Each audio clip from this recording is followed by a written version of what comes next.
Muy buenas tardes, ¿cómo están? Bienvenidos. Bienvenidos todos. Antes de comenzar, eh, la fecha del examen, el examen número 3, la validación. Después se lo mando al grupo de WhatsApp también. Habilitada 1, 2 y 3 de julio y el recuperatorio va a ser el 7 y el 8 de julio. ¿Ok? Para que ustedes lo tengan en cuenta. Ahora bien, ahí les comparto. Bien, ahora vamos a hablar de trastorno del espectro autista, ¿sí? A ver, en realidad, ¿qué es? Vamos a definirlo primero que nada. ¿Sí? Son un conjunto de trastornos del neurodesarrollo. Bien, que en realidad se caracteriza más que nada por dificultades en la comunicación social y también en la interacción social, ¿sí? Y también por patrones por ahí de comportamientos repetitivos o restringidos, ¿sí? Todo lo que es trastornos del espectro autista en realidad es una amplia gama de perfiles, ¿sí? Desde las formas más leves hasta las formas, digamos, más severas. ¿Bien? Entonces, una afección relacionada con el desarrollo del cerebro que afecta la manera en la que las personas perciben y socializan, digamos, con otras personas. Bien, y eso causa problemas en que la interacción social y en la comunicación. ¿Sí? Y como les dije antes, también comprende patrones, digamos, de conductas restringidas y repetitivas. ¿Sí? No sé si ustedes saben que el término espectro en realidad en el trastorno del espectro autista en realidad se refiere a un amplio, digamos, abanico de síntomas y gravedades. ¿Sí? Bien, a ver, todo lo que es el trastorno del espectro autista comprende afecciones que anteriormente en realidad se consideraban independientes, por ejemplo, autismo, Asperger, trastorno desintegrativo infantil, por ejemplo, o cualquier otra forma no especificada de lo que es el trastorno generalizado del desarrollo. ¿Sí? Bien, obviamente que todavía se utiliza también el término síndrome de Asperger, que generalmente se considera que eh, está en el periodo final, ¿sí? Final leve de lo que es el trastorno del espectro autista. ¿Sí? Mayormente comienza en los primeros años de la infancia, ¿sí? Y a la larga, ¿qué provoca? Problemas. Problemas, por ejemplo, para desenvolverse en la sociedad, ¿sí? Por ejemplo, en situaciones sociales, en la escuela, en el trabajo, ¿sí? A ver, todo lo que son los niños suelen presentar síntomas de autismo en el primer año, ¿sí? Luego tenemos un número un poco por ahí más reducido que parece desarrollarse de forma normal, el niño en los primeros años y luego pasan por un periodo de regresión que se calcula que es aproximadamente entre los 18 y los 24 meses de edad, ¿sí? Que es cuando, digamos, aparecen algunos de estos síntomas. ¿Sí? Entonces, si hablamos de los síntomas, lo podemos dividir, ¿sí? En dificultades, por ejemplo, lo que es la comunicación social, tenemos los síntomas de dificultad para comprender por ahí las emociones, las señales sociales que dan los demás, todo el tema de la falta de contacto, contacto visual o evitación de ese contacto visual. Puede también aparecer otro síntoma que es la ausencia de juego social o de interacción social por ahí un poco limitada, pueden tener dificultad, por ejemplo, para mantener una conversación o para iniciar esa conversación, ¿sí? También recuerden que ellos interpretan todo literalmente, ¿sí? Entonces por ahí, qué sé yo, los chistes no los llegan a comprender. Después dan todos los comportamientos repetitivos o estereotipados, que ahí hablamos de lo que son movimientos corporales, ¿sí? El balanceo, el aleteo de las manos. Eh, Después tenemos todo lo que es por ahí que tienen una adhesión inflexible, ¿sí? En lo que son las rutinas, los rituales, diarios que ellos hacen, también tienen intereses bastante intensos y focalizados en temas específicos, ¿sí? Muchas veces temas por ahí inusuales o temas por ahí poco comunes, ¿sí? Ellos tienen como una necesidad también de mantener un ambiente predecible, un ambiente constante, ¿sí? Y tenemos el tema del uso repetitivo del lenguaje. Bien, después están todos los síntomas con respecto a la comunicación verbal y la comunicación no verbal, ¿sí? Ellos suelen tener lo que es retraso en el desarrollo del habla o en algunos casos más severos, la ausencia total de esa habla, ¿sí? O el uso limitado o inusual del lenguaje verbal, ¿bien? Suelen hablar por ahí con un tono monótono, ¿sí? Repetir palabras, repetir frases por ahí sin contexto, ¿sí? Y ni hablemos que por ahí tienen dificultad para comprender esas señales no verbales, o sea, los gestos, las expresiones faciales, el lenguaje corporal. Con respecto a los intereses por ahí restringidos y comportamientos repetitivos, ¿sí? Por ahí tienen obsesiones con ciertos temas, ciertas actividades, ¿sí? Tienen una adherencia, como les dije antes, bastante inflexible a las rutinas, ¿sí? O tener ciertos patrones por ahí de comportamientos específicos, ¿sí? Por eso les cuesta tanto por ahí adaptarse a nuevas situaciones, se resisten mucho a lo que son los cambios, ¿sí? Por otro lado, suelen también tener hipersensibilidad o hiposensibilidad a ciertos estímulos, o sea, luz, sonidos, texturas, sabores, ¿sí? Entonces pueden tener reacciones bastante exageradas a ciertos estímulos sensoriales. Por ejemplo, esto de taparse los oídos, ¿sí? En respuesta a ciertos ruidos fuertes, ¿sí? O evitar por ahí ciertos alimentos debido a la textura, debido al sabor, ¿sí?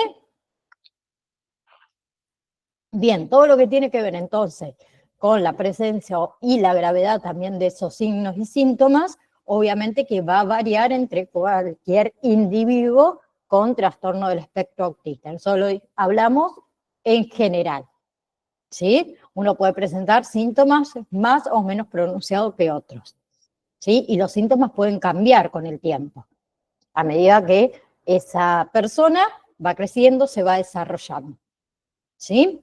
Ya ahora sí, nosotros hablamos un poquito de la causa, ¿sí? No es que tiene una causa única conocida, ¿sí? Porque ustedes, como venían escuchando, saben que es bastante complejo el trastorno, ¿sí? El hecho de que los síntomas y también la gravedad varían, ¿sí? Probablemente haya muchas causas.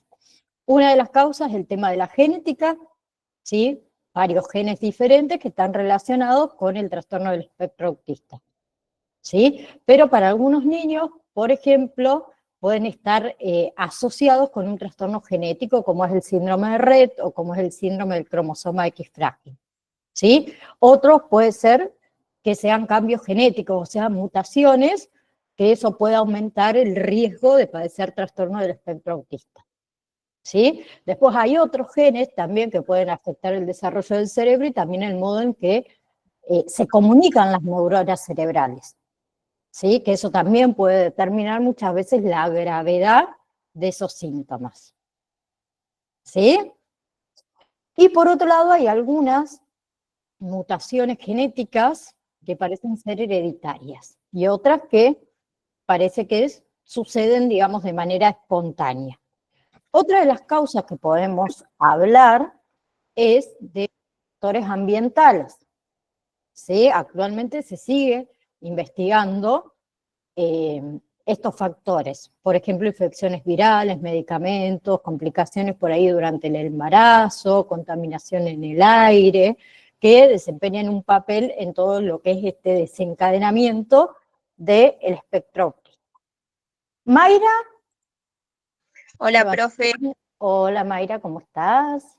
Profe, ¿puede venir a través de una meninge?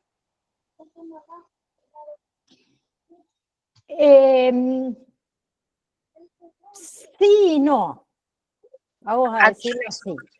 nene que es hijo de un Sí, enfermero que tuvo un problema de meningitis como neuronal y él quedó con un grado de autismo, o sea, ciertos síntomas, por ejemplo, no mirarlo a los ojos, el balanceo, sí, eh, el ruido muy fuerte, pero a la misma vez lo logró controlar para poder ir a una escuela que va acá normal, ¿no? Que van con todos sus compañeros.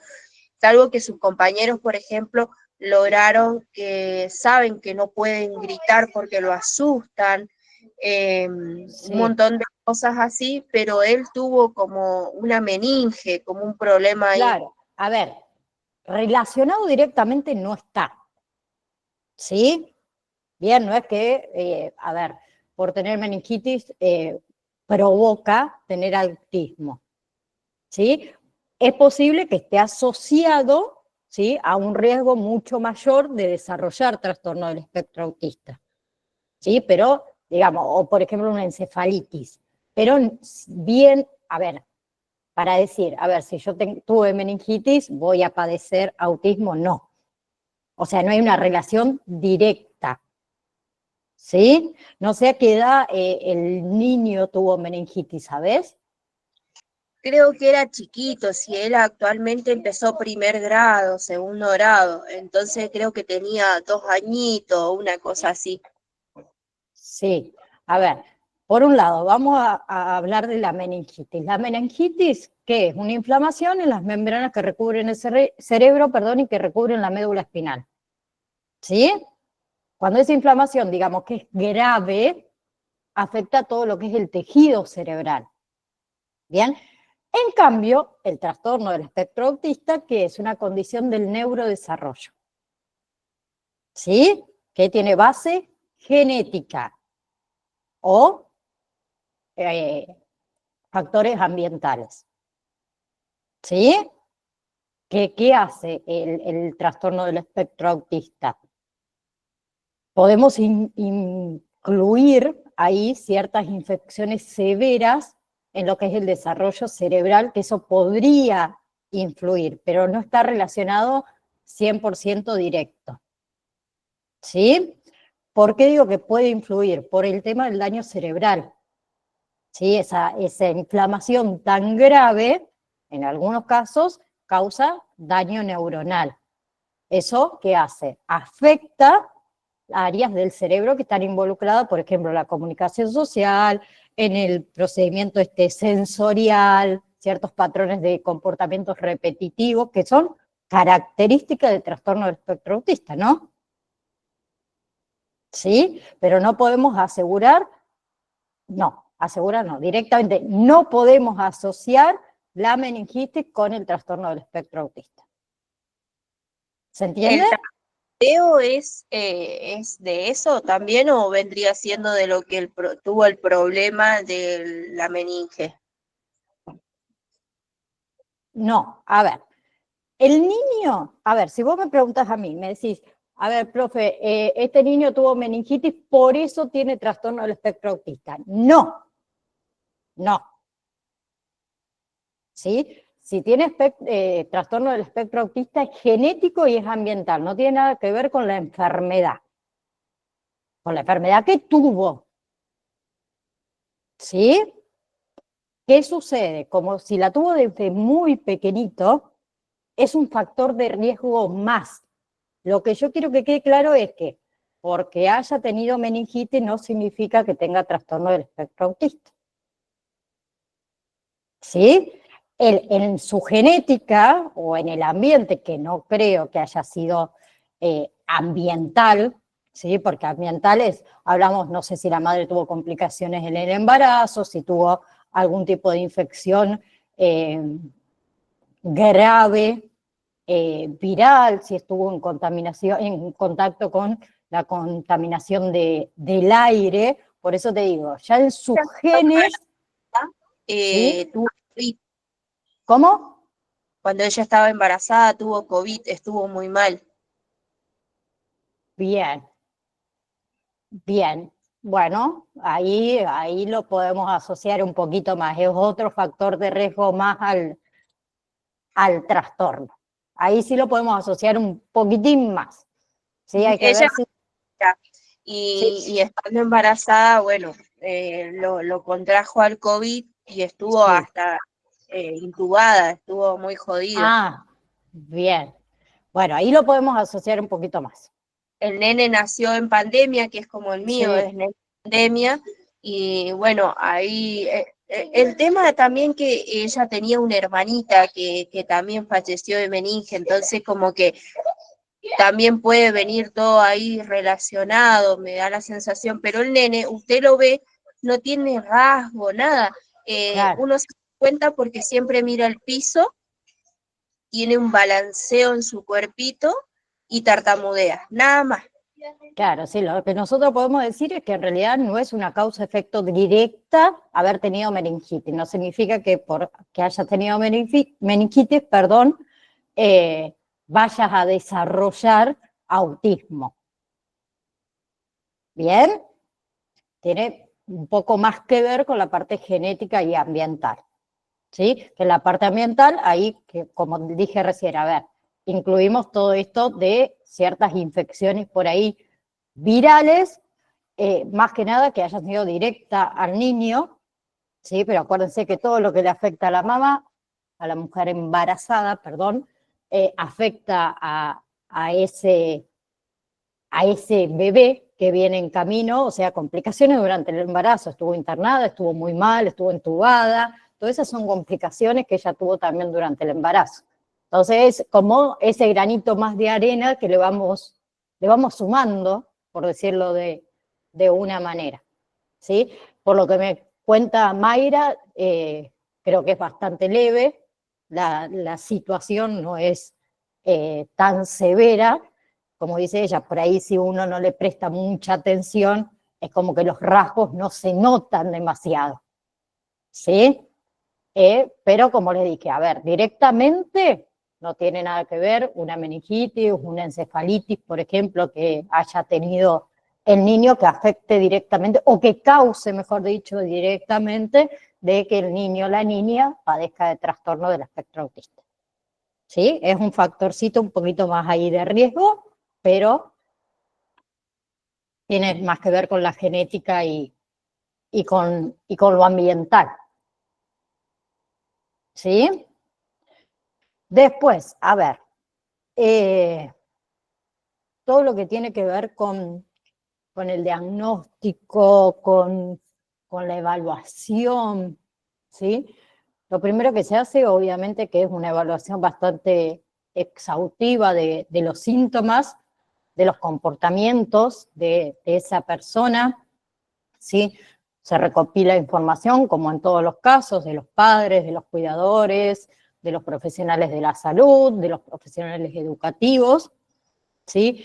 Todos los criterios de diagnóstico en que se van a basar en los manuales de diagnósticos y estadísticos de los trastornos mentales, ¿sí? Que ustedes lo tienen, o en la clasificación internacional de las enfermedades, más que nada en la 10ª, si yo no me equivoco, revisión de el CIE-10. ¿Sí? Ahora, antes de seguir con... no, sí, vamos a hablar del tratamiento. ¿Sí? Después hablamos de todo lo que es la parte de apoyo como acompañante terapéutico. ¿Sí? En realidad, ¿en qué se trata? ¿De qué se trata el tratamiento? Más que nada en los síntomas, abordar esos síntomas específicos. ¿Sí? Obviamente que puede haber intervenciones conductuales, la terapia conductual aplicada en realidad, o la terapia del desarrollo, o la terapia ocupacional, también obviamente terapias educativas, terapias de comunicación, ¿sí? Y ni hablemos que se puede utilizar todo lo que es el enfoque médico y farmacológico para esos síntomas específicos, ansiedad, hiperactividad, ¿sí? Y ahí se utiliza en la parte farmacológica, se puede utilizar todo lo que son antipsicóticos atípicos, la risperidona, por ejemplo, ¿sí? Que se receta más que nada para controlar síntomas de agresión, irritabilidad, esos estallidos por ahí emocionales, ¿sí? Son, digamos, medicamentos que ayudan a estabilizar el estado de ánimo, a reducir todo lo que serían esos comportamientos más que nada problemáticos. Después están los ISRS, que son los inhibidores selectivos de la recaptación de serotonina, la sertralina, fluoxetina, ¿sí? Para la ansiedad, para la depresión, ¿sí? Obviamente que ayudan a mejorar todo lo que es el estado de ánimo, ¿sí? Después están los estabilizadores del estado de ánimo, ¿sí? El litio, el ácido valproico, que también son recetados para esto de los cambios de humor, la agresión, ¿sí? Y en algunos casos también el tema de medicamentos para el trastorno del sueño, ¿sí? Que también está, a veces es uno de los síntomas que tienen los individuos con trastorno del espectro autista, ¿sí? Dificultad para conciliar el sueño, despertarse muy frecuentemente por la noche. Entonces se recetan estos medicamentos para mejorar esa calidad de sueño, ¿sí? Que ese sueño sea, digamos, un poco más regular, ¿sí? Es importante tener en cuenta el uso de los medicamentos. Bien, obviamente que siempre va a ser individualizado, obviamente que siempre va a ser supervisado por el especialista en salud mental, ¿sí? El psiquiatra. Acuérdense que los psicólogos no medican, ¿sí? Y recuerden que todo fármaco, todo medicamento puede tener efectos secundarios y riesgos potenciales, ¿sí? Que es lo que se ve siempre antes de recetar un medicamento, ¿sí? Porque si empeora el trastorno, obviamente que ese medicamento no se lo va a dar. ¿Bien? Y mayormente todo tratamiento farmacológico para síndromes y trastornos va combinado con intervenciones, ¿sí? No solamente educativas, sino conductuales y terapéuticas. ¿Bien? Antes de hablar de, como les dije, el papel del acompañante terapéutico, vamos a ver el pequeño video, ¿sí? Así después podemos continuar. Cuando examinamos a 100 adolescentes al azar, encontramos que, aunque todos se ven diferentes, sus mentes funcionan de manera muy similar. Sin embargo, 1 a 2 tienen mentes que son atípicas de una manera particular. Podrían estar diagnosticados con autismo. Esto le sucede a los niños 4 veces más que a las niñas, quizás porque diagnosticarlos es más fácil. Los niños y adultos que se consideran autistas experimentan el mundo de manera diferente, porque nacieron con varios grados de rasgos neuroatípicos. La mayoría de los niños autistas tienen sentidos más refinados y comparten un profundo deseo de traer lógica a su entorno. Algunos buscan comportamientos repetitivos que siguen patrones específicos, y muchos parecen ser asociales y evitan el contacto visual. El autismo no es una enfermedad y, por lo tanto, no se puede curar. Dado que todos nuestros cerebros son diferentes y existe una gama infinita de matices en su arquitectura, el autismo se define como un espectro. En un lado del espectro está el autismo de alto funcionamiento, también conocido como síndrome de Asperger. Estos niños son muy inteligentes y tienen habilidades e intereses extremos en áreas específicas. En el medio están aquellos con inteligencia promedio y algunos problemas para aprender cosas nuevas en la escuela. En el otro extremo del espectro se encuentran los niños con graves problemas de aprendizaje que pueden necesitar apoyo en su vida diaria. Timo, un niño pequeño, puede ayudarnos a comprender cómo puede ser vivir con una mente neurodivergente. Su mamá notó desde el principio que su hijo evitaba el contacto visual y que a menudo se enfadaba si ella lo abrazaba. Nunca le devolvía la sonrisa y jugar con sus amigos a menudo terminaba en una rabieta. Su madre sospechó que algo andaba mal cuando Timo todavía no hablaba más de 2 o 3 palabras a la vez, incluso después de cumplir 4 años. Ella buscó ayuda y Timo fue diagnosticado con trastorno del espectro autista, o TEA para abreviar. Timo tiene una percepción atípica. Al leer libros o ver películas, el cerebro de Timo capta y organiza la información de manera diferente. Mientras que sus pares neurotípicos clasifican las cosas y forman esquemas, por ejemplo, identifican todo lo que tiene 4 patas y ladra como un perro, para Timo, cada tipo de perro es único y se categoriza individualmente en la mente de Timo. Su atención al detalle y su incapacidad para generalizar hacen que Timo sea más objetivo en su percepción del mundo y menos propenso al sesgo de encuadre. Sin embargo, también hace que todo tipo de nuevas experiencias sean increíblemente complejas, por lo que le encanta seguir una rutina diaria rígida para limitar su input sensorial. Timo es muy sensible. Su cerebro amplifica cualquier input que percibe, escucha todo y tiene un mayor sentido del tacto. Sin embargo, este superpoder hace que las situaciones en las que muchas personas hablan simultáneamente sean muy desafiantes. Timo escucha a todos, pero no entiende nada. La sensibilidad al tacto hace que comer sea una experiencia intensa. Si una textura o sabor es demasiado para manejar, Timo no lo comerá. El caminar descalzo sobre la hierba mojada o jugar en la tierra también abruma su cerebro. Tiene una obsesión por la lógica. Timo busca naturalmente patrones que traigan lógica a este mundo. A veces también intenta poner orden en su propio comportamiento y formas de mover su cuerpo. Cuando los patrones estructurados de Timo se rompen, se enfada. Lo asusta cuando alguien cuenta hasta 8, pero no continúa hasta 10. Los médicos lo llaman trastorno obsesivo-compulsivo o TOC. Timo experimenta la desconexión social. Tiene problemas para conectarse con los demás porque los entornos sociales abruman su sensibilidad y deseo de orden. Debido a que las emociones humanas son increíblemente complejas y no siguen un patrón predecible establecido, Timo a menudo se encuentra malinterpretando las situaciones y causando molestia en las personas que lo rodean. Como consecuencia, evita a las personas y rara vez hace contacto visual, lo cual no le importa mucho, ya que la mayoría de las cosas de las que hablan los demás son ilógicas, irrelevantes y aburridas de todos modos. Durante 4 años, su madre lo hizo tratar con un terapeuta que le mostraba imágenes de rostros para ayudarlo a aprender a identificar los sentimientos.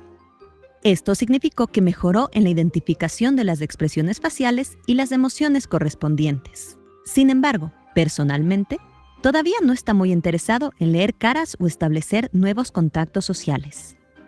Tiene 2 amigos que comparten los mismos intereses y no podría desear más.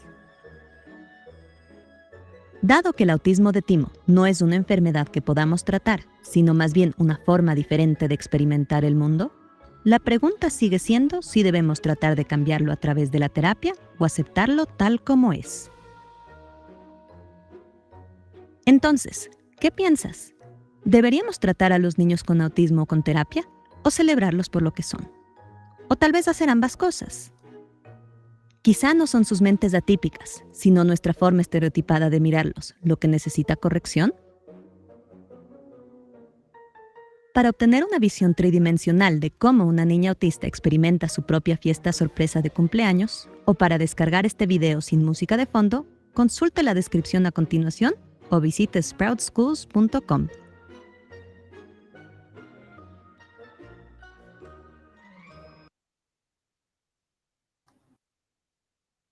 Bien, voy a volver para atrás, denme un segundo. Ahí está. Bien, ahora, con respecto a el papel del acompañante terapéutico, ¿sí?, en trastornos del espectro autista, ¿sí? Más que nada, proporcionar apoyo emocional, apoyo asistencial a todo lo que es la práctica, orientación también, tanto al niño como a sus familias, ¿sí? Que eso obviamente que implica ayudar en todo lo que es el desarrollo de habilidades sociales, de comunicación, el apoyo también en todo lo que es el entorno educativo, en el entorno comunitario, trabajar con los profesionales, siempre en colaboración con esos profesionales de la salud, ¿sí? Para que ese enfoque sea integral en ese tratamiento y el apoyo sea lo más individualizado posible, ¿sí? Fundamental el tema de fomentar la inclusión, fomentar el respeto, la aceptación. ¿Bien? Entonces teníamos todo lo que es apoyo emocional y apoyo psicológico, ¿sí? La escucha activa, permitirle al niño que se sienta valorado, que se sienta comprendido. Eso nos ayuda a nosotros con el tema de la confianza, ¿sí? Del vínculo, que es lo primordial. Y después tenemos el tema de la regulación emocional, o sea, ayudarle a ese niño a identificar, a regular sus emociones, ¿sí? Ahí podemos utilizar todo lo que es técnicas de respiración profunda, ¿bien? El uso de palabras también para expresar, obviamente, lo que serían sus sentimientos, ¿sí? Crear un entorno que sea calmado, ¿bien? Nosotros también vamos a intervenir en su vida cotidiana, ¿sí? El tema de las rutinas, el tema de las estructuras, entonces debemos ayudarlo a establecer, a mantener esas rutinas diarias, que es fundamental para los niños con TEA, ¿sí? A ellos eso le proporciona el sentido de seguridad, ¿bien? Y debemos asistir en el desarrollo de habilidades, ¿sí? De la vida diaria. Bien, siempre promoviendo, acuérdense, la independencia, obviamente, de ese niño, ¿sí? Después tenemos todo lo que es manejo de crisis, ¿sí? Intervención en situaciones de estrés, por ejemplo, ¿sí? Estar preparados para esa intervención en situaciones de estrés o de crisis, ¿sí? Debemos proporcionar ese apoyo calmante. Y ni hablemos que trabajar con ese niño para desarrollar y para practicar todo lo que son estrategias de afrontamiento, ¿sí? Que él pueda utilizar en esos momentos de conflicto, en esos momentos de ansiedad, ¿sí? El tema de la comunicación con los profesionales, bueno, creo que eso ya lo tienen más que sabido, pero el tema de las reuniones de seguimiento, ¿sí? Participar, es importantísimo que el acompañante terapéutico participe de esas reuniones de seguimiento, ¿sí? Ahí se discute el progreso, se ajusta el plan de intervención, si es que es necesario. Entonces nosotros debemos estar ahí, ¿sí? Hay algunas técnicas también y algunas estrategias que se pueden utilizar, como es la técnica del refuerzo positivo, ¿sí? Para motivar, para recompensar ese comportamiento deseado, ¿sí? Incluimos ahí, no sé, elogios, alguna recompensa tangible o alguna actividad que el niño prefiera, ¿sí? También el acompañante terapéutico, ¿qué hace? Modela comportamientos apropiados, ¿sí? Le muestra al niño cómo interactuar socialmente, cómo resolver problemas, cómo manejar sus emociones, ¿sí? Después realizamos todo lo que es juegos y actividades que son estructuradas para enseñarle a ese niño habilidades sociales, habilidades de comunicación. Obviamente que esos juegos, esas actividades van a ir adaptadas a los intereses y obviamente que a la capacidad que tiene ese niño, ¿sí? Por ejemplo, a ver, un ejemplo bien práctico, en la escuela, ¿sí? El acompañante terapéutico puede, como sabemos, acompañar a ese niño en la escuela. ¿De qué manera? Ayudándolo a seguir las instrucciones de la maestra, interactuando con sus compañeros, ¿sí? Manejando ciertas situaciones por ahí en las escuelas sociales que son por ahí complejas. En casa podemos ayudarlo a la implementación de esas rutinas diarias, ¿sí? O en la práctica de esas habilidades. Bien, en casa trabajamos estrechamente con los padres, ¿sí? Bien, para que ese apoyo se siga dando una vez que nosotros nos retiramos, ¿sí? Por otro lado, tenemos síndrome de Rett, que ahí lo vamos a pasar. Bueno, ahí está. Bien, No sé si alguna vez lo han escuchado, que también es un trastorno del neurodesarrollo, afecta principalmente a las niñas, ¿sí? Y está caracterizado más que nada por un desarrollo neurológico inicial normal, que va seguido de una pérdida progresiva de todo lo que son habilidades motoras y habilidades sociales, ¿sí? Entonces, a ver, yo recién les dije que tienen un desarrollo normal seguido de una regresión. O sea, en los primeros meses de vida, las niñas que padecen síndrome de Rett suelen tener un desarrollo neurológico normal. Pero entre los 6 y los 2 años aproximadamente, comienza a perder esas habilidades que antes había adquirido. ¿Sí? Control motor, control del lenguaje, interacciones sociales. Entonces se empieza a observar una pérdida, por ejemplo, de la coordinación motora, ¿sí? Todo lo que son movimientos estereotipados, por ejemplo, de las manos, ¿sí? El golpeteo, el retorcimiento, puede tener dificultad para caminar, ¿sí? Pueden aparecer todo lo que son movimientos corporales involuntarios, las sacudidas, los balanceos, ¿sí? Experimentan todo lo que es dificultades en la comunicación bastante significativa, tanto en la comunicación verbal como en la comunicación no verbal, ¿sí? O sea que pueden tener dificultades para hablar, ¿sí? O perder directamente, completamente, digamos, la capacidad de hablar, ¿sí? Que eso también lo puede llevar a tener dificultades en la comprensión del lenguaje, ¿sí? Y también muchas niñas con este síndrome experimentan problemas respiratorios. Por ejemplo, el tema de la hiperventilación, la apnea del sueño y la respiración irregular, ¿sí? Y muy común también el tema de convulsiones epilépticas. Bien, después está todo lo que son características físicas comunes. Una de ellas es el crecimiento lento de la cabeza y del cerebro, ¿sí? Las manos, los pies chiquitos, escoliosis, o sea, esa curvatura, perdón, en lo que es la columna vertebral, ¿sí? Y el tema del patrón de respiración anormal, ¿sí? La apnea o la hiperventilación, ¿sí?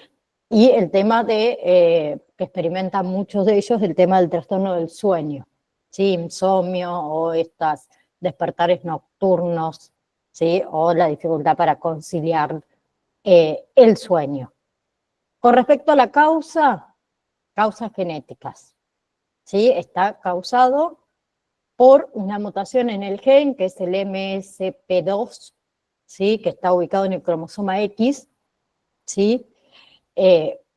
A ver, son casos donde son esporádicos, ¿sí? No son hereditarios, ¿bien? En algunos casos, obviamente que sí puede haber antecedentes familiares, que eso es la causa genética, ¿sí?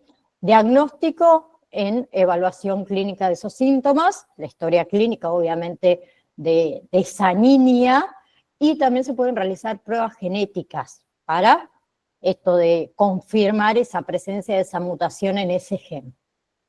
¿Bien?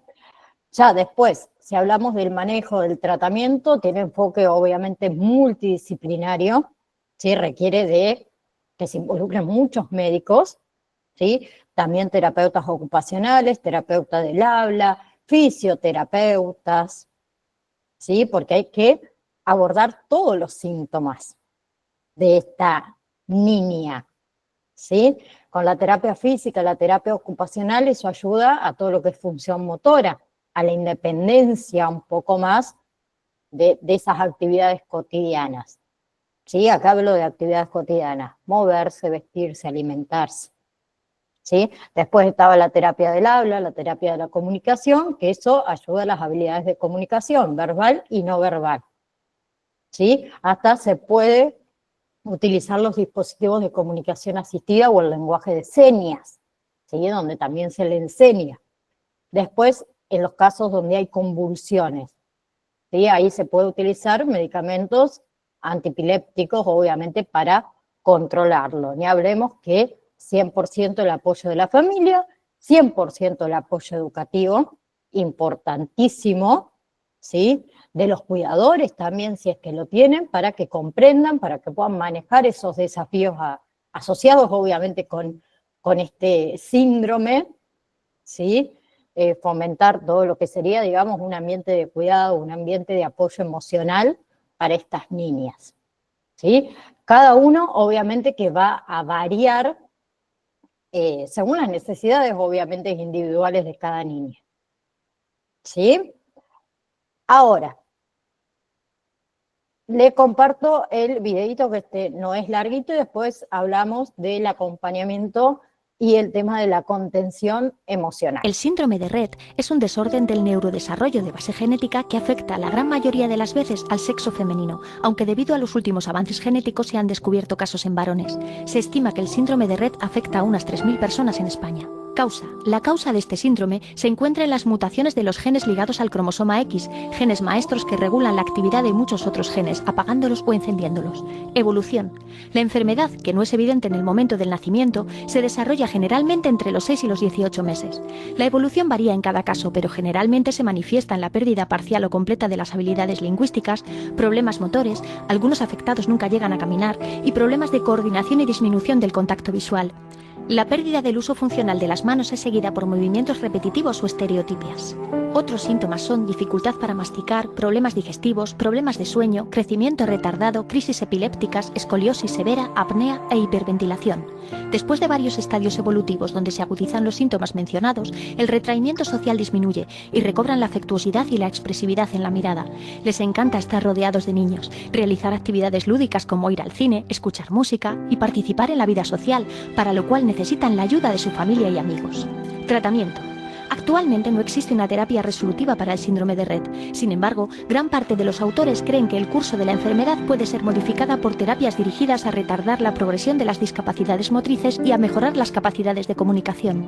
El suministro de fármacos se dirige principalmente a controlar las crisis epilépticas y a contrarrestar el trastorno motor.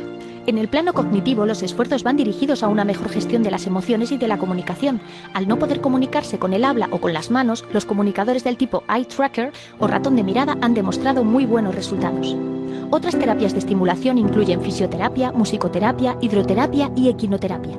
Investigación. En los últimos años se han producido avances esperanzadores en el campo de la investigación. Adrian Bird, de la Universidad de Edimburgo, ha experimentado con modelos de ratón provocándoles el síndrome de Rett mediante la anulación del gen MECP2 y volviéndoles a restaurar el gen, curándoles todos los síntomas de la enfermedad. El coste de todas las terapias, tratamientos y ayudas técnicas supera muchas veces el salario de los progenitores, llevándoles en la mayoría de los casos a una difícil situación económica. Por eso, desde la Asociación Española de Síndrome de Rett, queremos dar visibilidad a los afectados para lograr obtener por parte de... Bien. Ahora, con respecto al acompañamiento y a la contención emocional, como les dije recién, hay que brindar un ambiente que sea un ambiente seguro, un ambiente afectuoso, ¿sí? Con un apoyo emocional, digamos, constante, ¿sí? Establecer con la niña, obviamente, que una relación de confianza, de empatía, no solo con la niña, sino que también, obviamente, que con su familia, ¿sí? Podemos ayudarles en las actividades diarias, siempre facilitando la autonomía, obviamente, en la medida que sea posible, ¿sí? Después tenemos que, o podemos implementar, mejor dicho, no tenemos, sino que podemos implementar todo lo que son actividades de estimulación sensorial o de estimulación motora, ¿sí? Con el fin de promover todo su desarrollo, promover todo su bienestar físico, ¿sí? Podemos colaborar también con los terapeutas ocupacionales, con los fisioterapeutas en esto de la ejecución de ejercicios, de terapias recomendadas que ellos nos pueden facilitar, ¿sí? Debemos tener en cuenta que muchas veces también vamos a utilizar estrategias de comunicación adaptativa, ¿sí? Según obviamente que la necesidad de ese niño, el uso de la comunicación no verbal, los pictogramas, los dispositivos de comunicación asistida, ¿sí? También debemos acompañar, ¿sí? Es que obviamente estamos dentro de nuestro horario laboral, acompañar al niño a sus terapias médicas, a las consultas con sus especialistas, al seguimiento del tratamiento, ¿sí? Después podemos organizar todo lo que son actividades recreativas, actividades de ocio, digamos, ¿sí? Donde se promueve la participación, el disfrute, ¿sí? de estas niñas, estimularla con el juego, con la interacción social, ¿bien? Como en todos los casos, también acuérdense que esto no lo nombré antes, pero ustedes creo que lo saben, mantener el registro detallado, ¿sí? Podemos mantener un registro detallado, por ejemplo, de las actividades que se realizan, de los avances que nosotros observamos, cualquier tipo de incidencia que sea relevante de informar al equipo de atención médica, a los terapeutas, ¿sí? Y para eso también es importante la comunicación efectiva por los padres con los profesionales que están involucrados en sí en el cuidado de estas niñas, ¿sí? Por eso nosotros brindamos también lo que es orientación y apoyo a esas familias, ¿sí? Lo podemos hacer para el manejo de ciertas situaciones específicas. Hay que educar a los padres sobre, por ejemplo, estrategias de cuidado, manejos de crisis, ¿sí? Cualquier actividad que por ahí pueda favorecer el desarrollo de esta niña, ¿sí? Por otro lado, tenemos el síndrome del cromosoma X frágil, ahí está, ¿sí? Que también es conocido, que capaz lo conozcan con este otro nombre, el síndrome de Martin-Bell, ¿sí? Que es una condición genética que afecta principalmente a los hombres, ¿sí? En menor medida afecta a las mujeres. Bien, es una mutación de un gen que se llama FMR1, ¿sí? Que también está ubicado en el cromosoma X, ¿sí? Que es una mutación que provoca una inestabilidad en realidad en la región de ese gen, ¿sí? Que en realidad lo lleva a una disminución de la producción de esta proteína, que es la proteína del retraso mental del cromosoma X, ¿sí? Que es necesaria para nuestro desarrollo, para nuestra función normal del cerebro, ¿sí? Es una enfermedad que aparece durante la infancia, ¿sí? Con todo lo que es retraso en los hitos del desarrollo motor. ¿Bien? Bien. Puede aparecer también todo lo que es discapacidad intelectual, trastorno de la conducta, ¿sí? Y comportamientos de tipo autista. Bien, el aleteo de las manos, el contacto visual reducido, el morderse las manos, ¿sí? La evitación, las fobias, dificultades comunicativas, etc. ¿Sí? Hay un retraso en el desarrollo, o sea, en el desarrollo del lenguaje, en el desarrollo motor, en el desarrollo cognitivo. Puede haber dificultad de aprendizaje, dificultad en lo que sería la memoria, ¿sí? Después tienen algunas características por ahí físicas, ¿sí? Esto de las orejas grandes, orejas prominentes, el rostro alargado, todo lo que es mandíbula, lo que es paladar por ahí estrecho, ¿sí? Todo lo que son articulaciones hiperextensibles, ¿sí? Pueden tener problemas en la conducta, problemas sociales como la hiperactividad, la ansiedad, la sensibilidad sensorial aumentada, la dificultad por ahí en la interacción social, en lo que son las habilidades sociales, digamos, limitadas, pueden llegar a tener algún problema de salud, ¿sí? Como epilepsia, trastorno del sueño, problemas gastrointestinales, ¿sí? Y todo lo que es la expresión y la severidad, por decirlo de una manera, de los síntomas también varían, ¿sí? Incluso si son del mismo o son miembros de la misma familia, ¿sí? Ahora, con respecto al manejo, manejo y tratamiento está basado en los síntomas. También requiere todo lo que es un enfoque multidisciplinario, ¿sí? La logopedia, fisioterapia, terapia de integración sensorial, los planes de educación individualizados, ¿sí? Interacciones también conductuales que se pueden combinar con fármacos. como los estimulantes para el trastorno por déficit de atención e hiperactividad, los inhibidores selectivos de la recaptación de serotonina para la ansiedad, la depresión, y todo lo que es trastorno obsesivo compulsivo, y los agentes antipsicóticos atípicos para todo lo que es comportamientos autolesivos o conductas, por decirlo de una manera, agresivas. ¿Sí? Bien, y se está estudiando los nuevos tratamientos selectivos para el síndrome del cromosoma X frágil, que sigue obviamente todo en investigación. ¿Sí? Ahora, tenemos todo lo que es intervenciones educativas y terapias.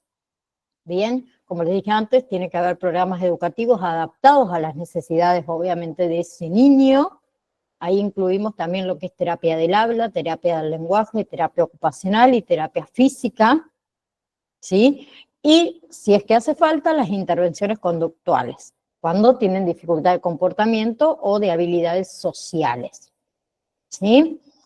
El apoyo médico al 100%, ni hablemos con el tema del control de las comorbilidades médicas, como es la epilepsia, ¿sí? Y el seguimiento y el tratamiento de ciertos problemas de salud un poco más digamos, específicos, ¿sí? Bien, debemos brindarle el apoyo emocional y educativo a la familia, ¿sí? No en todas las ciudades, en todos los pueblos hay, pero hay acceso de grupos de apoyo y recursos comunitarios. Hay muchas comunidades online también. Hoy en día tenemos esa posibilidad donde podemos ingresar, ¿sí? Donde se hacen reuniones, por decirlo de una manera, periódicamente, ¿sí? O semanalmente, todo lo que es investigación del síndrome del cromosoma X frágil, a ver, continúa, ¿sí? Se trata de tratar de comprender mejor la condición, ¿sí? Y para eso desarrollar luego un enfoque terapéutico un poquito por ahí más efectivo, ¿sí? A ver, el enfoque siempre, ¿cuál va a ser? Mejorar la calidad de vida de esa personita, ¿sí? Maximizar su potencial, promocionar que sea un entorno de apoyo integral, que aborde todas sus necesidades, ¿sí? Educativas, médicas, sociales, ¿bien? El equipo médico, los terapeutas especializados, es importantísimo el trabajar obviamente con ellos, ¿sí? Con las familias, ¿bien? Y nuestro rol fundamental va a ser, como siempre, el apoyo, el cuidado, la asistencia en el día a día, ¿sí? Bien, acompañamiento en las terapias, en sus sesiones de terapias, terapia ocupacional, física, terapia del habla, del lenguaje, las que haga, ¿sí? Colaboramos nosotros con esos terapeutas para poder reforzar esos ejercicios, esas actividades en casa, ¿sí? Podemos implementar también todo lo que son esas actividades que estimulen ese desarrollo cognitivo, ese desarrollo emocional, ese desarrollo también motor, ¿sí? Con el niño, para promover un poco más su autonomía, fomentar su autonomía en la medida obviamente que sea posible. Por eso nosotros, ¿qué hacemos? Alentamos a que haga esas tareas por sí mismo y lo apoyamos en ese proceso de aprendizaje. ¿Sí? Bien, después con respecto a la gestión de conductas. A ver, podemos ayudar nosotros a el manejo de esos comportamientos desafiantes difíciles, ¿sí? Ahí nosotros utilizamos estrategias y técnicas que siempre son recomendadas por los profesionales de la salud y por los terapeutas. Por eso, ¿se acuerdan que yo en un principio, en el módulo número 2, le dije que nosotros como acompañantes terapéuticos, o mejor dicho, se presupone que un acompañante terapéutico, o para que haya un acompañante terapéutico, debe haber un equipo terapéutico. ¿Por qué? Porque nosotros seguimos las recomendaciones, las estrategias de ese equipo terapéutico. Sino, ¿qué estrategia vamos a seguir si no hay un equipo terapéutico? ¿Sí? Por eso el tema de la comunicación. Bien, por eso ustedes tienen que ir a esas reuniones que se realizan. ¿Sí? Por eso ustedes tienen que observar y registrar todo ese comportamiento, ese proceso, ese progreso, esas necesidades. Y compartirlo con ese equipo terapéutico. ¿Sí? En fin, a ver, trabajar como acompañantes terapéuticos, ¿sí? Ustedes deben brindar un acompañamiento integral. Acuérdense siempre, un acompañamiento personalizado, ¿sí? Que va a contribuir a mejorar su calidad de vida, favorecer todo su desarrollo, su bienestar emocional, facilitarle el tema de la participación en actividades diferentes o en diferentes áreas, más que nada de su vida. Importantísimo el trabajo en colaboración con el equipo multidisciplinario, ¿sí? Para que estemos todos coordinados y vayamos todos por el mismo camino. ¿Bien? Ahora, les pregunto, ¿hasta ahí tienen alguna pregunta?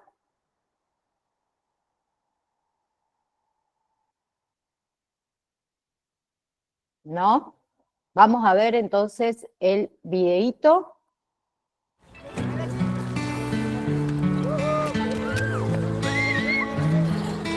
El síndrome X frágil es una discapacidad intelectual. En la primera infancia no se pueden diferenciar del resto de los niños en general porque no tienen apenas síntomas, y es a partir de los 3-4 años cuando aparecerían los primeros problemillas. Cuando una persona padece el síndrome X frágil, se alteran una serie de mecanismos moleculares a nivel del sistema nervioso y que van a condicionar pues, la sintomatología cognitiva y comportamental que tienen los pacientes. Los síntomas iniciales de alarma que se pueden observar en niños que van a padecer el X frágil son síntomas como un niño que no empieza a hablar a la edad que debe, o en el que los hitos madurativos normales se retrasan un poco. El síndrome se debe a una mutación en el gen FMR1. Esta mutación se ha definido como mutación dinámica por expansión de tripletes. Este gen determina o codifica para una proteína que conocemos como FMRP, y en los pacientes con síndrome X frágil hay una deficiencia severa en esta proteína, no existe o está en muy baja proporción porque se ha inhibido la expresión de este gen. También es cierto que los niños con X frágil necesitan de un aprendizaje por imitación, observación de otros compañeros. Que estos niños en ambientes con mucho ruido, con mucha gente, a veces andan un poco nerviosos y se agobian, ¿no? Y empiezan a tener comportamientos inadecuados. Tenemos que tratar la hiperactividad, tenemos que tratar el déficit de atención, tenemos que tratar la ansiedad, tenemos que tratar la inquietud, tenemos que tratar la irritabilidad, pero mirando a la persona completa. ¿Cómo tratamos al X frágil? Teniendo en cuenta el síntoma que predomina.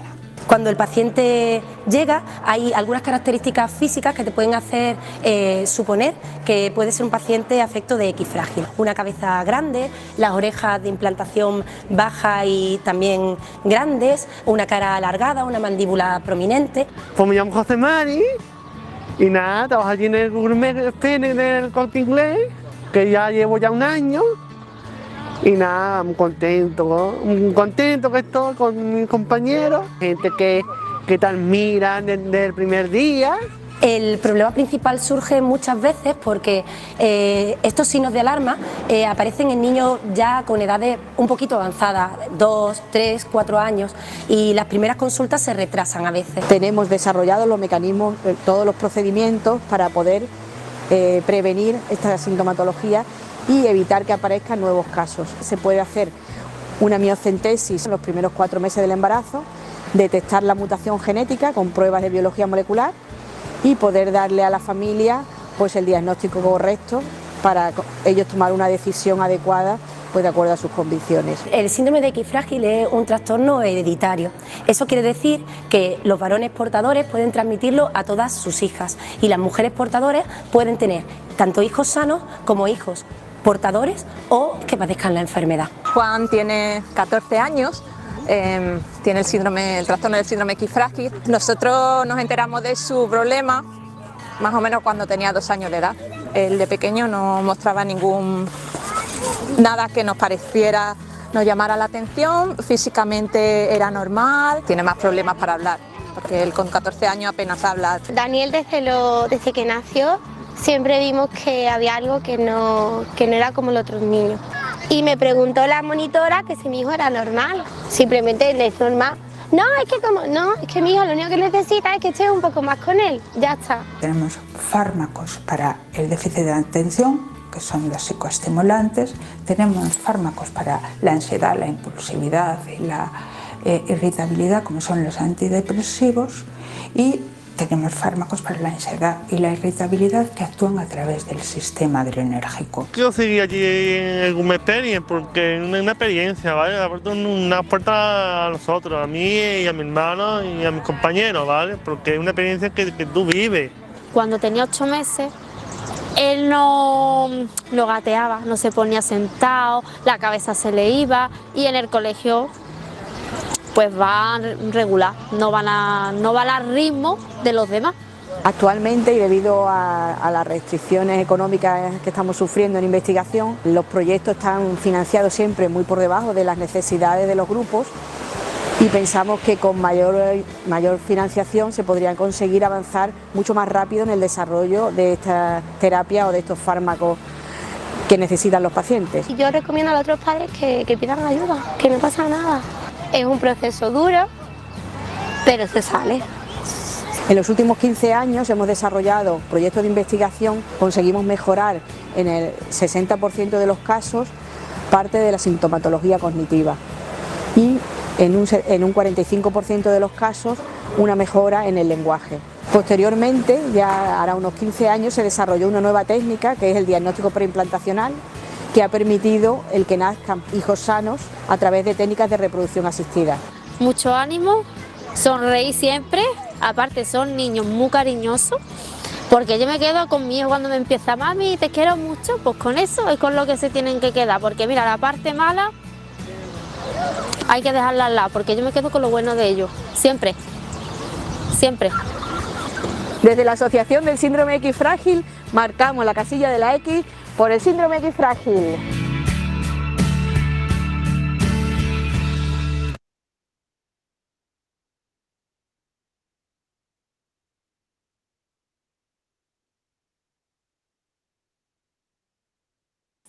Profe, no se escucha. Bien, gracias, Hago. Le decía que ese era el videíto, que la clase próxima seguimos con lo que es el síndrome de DiGeorge, creo que sigue, si yo no me equivoco. Después tenemos todo lo que son trastornos mitocondriales, ¿sí? Que eso impide el correcto, en realidad, funcionamiento de las mitocondrias, para que ustedes vayan sabiendo, si quieren buscar lo que son las mitocondrias, para que no estén por ahí un poco perdidos, ¿sí? Y vamos a tratar de ver neuropatía óptica hereditaria de Leber, junto con, a ver si seguimos, a ver si llegamos, con trastorno de ansiedad generalizado. Sheila, dime. Profe, buenas tardes. Le hago una consulta, profe, ¿los videitos esos que mostró quedan ahí en la plataforma o no? No están en el campus virtual. ¿Ustedes quieren que se los coloque a todos los videitos? Yo no tengo problema. Sí, dicen. Sí, porque yo uso los videitos para anotar y tener como mis apuntes, onda resúmenes. Bueno, denme hasta la semana que viene y se los empiezo a subir. Porque mañana justamente me voy de viaje y les soy sincera, cuando voy de viaje a visitar a mi familia, y no tengo como mucho tiempo para ponerme, pero les prometo que para la semana que viene le voy subiendo, aunque sea de a poco, porque son muchos. Sí, son varios. Sí, son varios. Son varios. Pero si les ayuda, obviamente que sí, que se los suba al campus virtual, no hay ningún problema con eso. ¿Sí? Gracias. Bien, chicos, nos vemos la próxima semana, ¿sí? El día jueves a las 15 horas. no se olviden de, me había ido, del examen, ¿sí? Que se los voy a pasar al grupo, el 1, el 2 y el 3 de julio, la validación 3, y el 7 y el 8 de julio el recuperatorio, ¿sí? Ahora cuando termine le paso al grupo de WhatsApp para que quede ahí también, ¿sí? Tengan un lindo fin de semana, nos vemos la próxima semana, así que un fuerte abrazo, y un beso enorme a cada uno de ustedes. Chao, chao. Chao, profe. Hasta la próxima. Chao. Chao.